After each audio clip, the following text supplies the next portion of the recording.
அதுபோலத்தான் இப்புவியினுடைய அன்னையாக இப்போது அன்னை வலம் வந்து கொண்டிருக்கின்றாள்.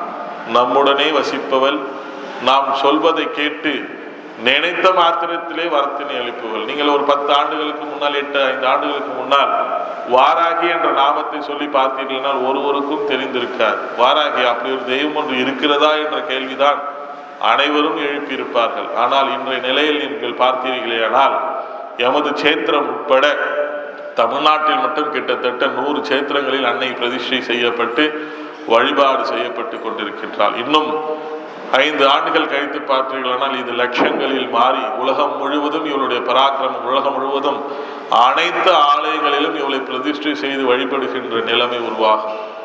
இதே கோவை மாநகரத்திலே கிட்டத்தட்ட 2017ஆம் ஆண்டு கோவை மாநகரத்தில் ஒரு இடத்திலே ஒரு சத்சங்கத்தில் நாம் பேசிக்கொண்டிருக்கின்ற பொழுது இதே போன்று யாகம் வைத்து லோக சேமத்திற்காக, மக்களுடைய நலனுக்காக ஒரு யக்ஞத்தை முடித்து அவர்களுக்கு ஒரு போதனைகள் தருகின்ற பொழுது நாம் உரைத்தோம், நீங்கள் எல்லாம் இதுவரை எந்த யாகம் என்று கூட தெரிந்திருக்க மாட்டீர்கள், இதுதான் அன்னை வாராகியுடைய பராக்கிரமம் என்று அன்னை வாராகியை பற்றியும் இது போன்று புள்ளியாண்டாம் போகாண்ட் என்று ஒன்று ஆரம்பிக்க போகிறது என்று சொல்லும் பொழுது உண்மையில் சொல்ல போனால் நிறைய பேர் அதில் எள்ளி நகைத்தார்கள்.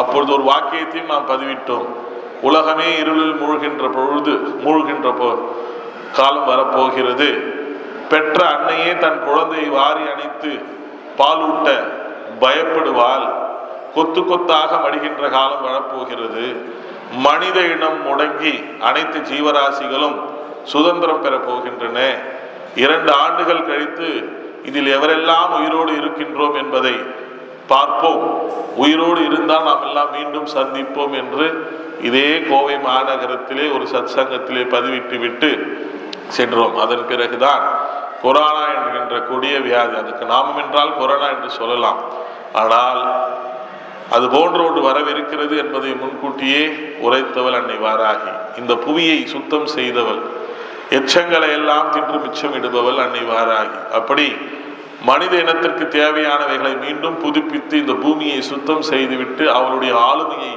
இன்று நிலைநிறுத்தி மக்களுடைய மனதில் இருக்கக்கூடிய பயத்தினை எல்லாம் போக்கி இன்று கலியுகத்திலே சுணங்கி கிடக்கின்ற நம் எண்ண ஓட்டங்களை எல்லாம் மீண்டும் புதுப்பிக்க செய்து நிறைய பேர் இப்பொழுது நீங்கள் சொல்ல கேட்பீர்கள், நான் மிகவும் கடினமான துன்பத்தில் இருந்தேன், வாராகியை சென்று வணங்கினேன், இன்று என் துன்பங்கள் எல்லாம் விலகி நான் மீண்டும் இழந்ததை எல்லாம் பெற்றுவிட்டேன்.